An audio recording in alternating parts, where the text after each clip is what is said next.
ফেলু মিত্তিরের প্রত্যাবর্তন ঘটছে সানডে সাসপেন্সে। ফেলু মিত্তির, সব্যসাচী চক্রবর্তী, জটায়ু গাঙ্গুলি, জগন্নাথ বসু এবং Topesh Ranjan Mittir, Ritabrata Mukhopadhyay. Excited, nervous, anxious? না, খুবই নার্ভাস, এক্সাইটেড তো বটেই, কিন্তু মানে বারবার যেটা বলছি, স্টেপিং ইনটু বিগ শুজ, তো একটা টেনশন তো রয়েছে, কিন্তু এক্সাইটমেন্ট একটা অন্য জায়গায়, যে ছোট থেকে সানডে সাসপেন্সে ফেলুদার গল্প শুনে বড় হয়েছি, এবং সব্যসাচী চক্রবর্তী অ্যাজ ফেলুদা, সেখানে যে আমি তপসে করতে পেরেছি, এটা দারুণ লাগছে। এবং অবশ্যই Jagannath sir absolute favourite.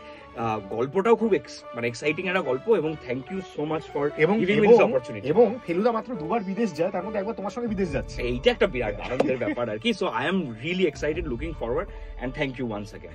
So তোমার প্রথম বিদেশ যাত্রার অভিজ্ঞতা কিরকম? মানে তুমিও কি ওখানে গিয়ে লালমোহন বাবুর মতোই চোখ ছানাবড়া হয়ে গেছিল? আমার এখনো তাই, মানে আমি যদি আবারও, আমি প্রথম নাটকের সূত্রে আমার যাওয়া হয় ইউএসএ তে, এবং ইউএসএ তেই একদম গিয়ে পড়েছি নিউ ইয়র্কে।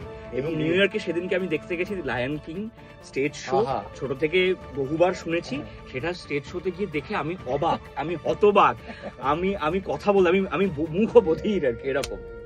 সো আমাদের সবারই এরকম নানান ধরনের অভিজ্ঞতা হয় লাইফে, সেটা খুব আশ্চর্যভাবে কাজে লেগে যায় যখন আমরা অভিনয় করি। ঋতব্রতর ক্ষেত্রেও সেম। সানডে সাসপেন্সে আসছে লন্ডনে ফেলুদা।